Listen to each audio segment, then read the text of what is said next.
So we had been meeting for a month, for 6 months, being like, y'all get to be whatever y'all want to be. You can produce something, you cannot produce something.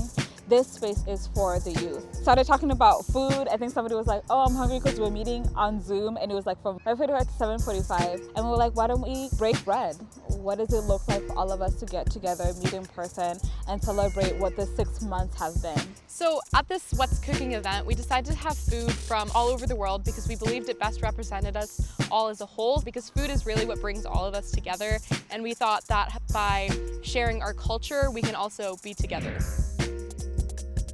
Moving in solidarity, to me, it means that my win is not someone else's loss. And I feel like I've seen that in the work that we've done as a coalition, where we are always supporting each other. We're here as a coalition of many different organizations, such as myself with the Alliance for Gun Responsibility. We've got many organizations who have been meeting for months now, looking to ways of how we can support our youth. To move across communities, to move across cultures, to move across issue areas means that we need to bring all community in, right? And intergenerational. It's not just about youth, it's about adults, it's about families, it's about young kids. And really inviting you all to dream with them and grow the Moving in Solidarity vision, which is very much like a dance. How do our different intersectionalities, are they impacted with the ways in which we move through this world?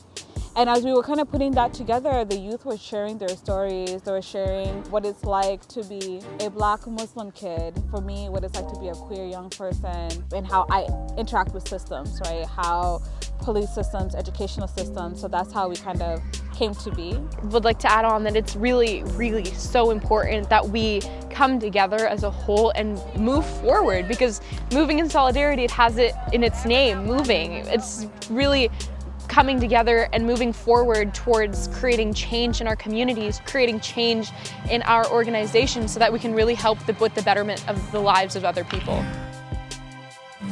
My experience in this Moving in Solidarity, it's been really enjoyable. I did not know that there was like a space where I can come as an organizer, as a youth organizer, where I can just breathe, where I can heal, where I can rest. It was like, I thought that it was like, you have to work, you have to be serious, you can't play games. But now I know, like, you know what, there's like places like this, you know, people like these that I can hang with, that I can chill with and just, you know, relax. 12 organizations with a total of 22 youth, and today is really the culmination of that, right? That seed to root to cross to pollination, right? Like what these youth have been doing brings me joy. Like it brings me healing, because I feel like I didn't have an opportunity as a youth to be heard, to be able to be seen.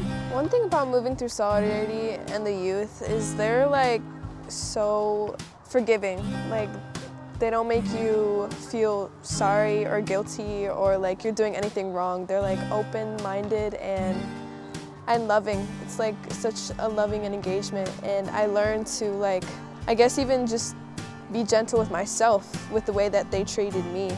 My experience has been really positive. I really love the calm, uplifting environment that we always had over Zoom, and now meeting everyone in person was like such a gift, because everyone was so sweet, accepting, and they were always so excited to see our faces all the time, no matter how tired you may be on like a Monday evening. Everyone was really excited and really motivated to get started with the work that we were doing. Moving in Solidarity has been such a special space to just have youth be vulnerable, to have coordinators learn from each other, to have coordinators especially learn from the youth about what they need, what it looks like to create healing space, what it looks like to create and center joy in the work that we do. But every time I would like hop on a Monday, we would just laugh, we would sit in silence, we would talk about the things that are on our minds, and I was just filled with so much joy leaving the space at 8 p.m.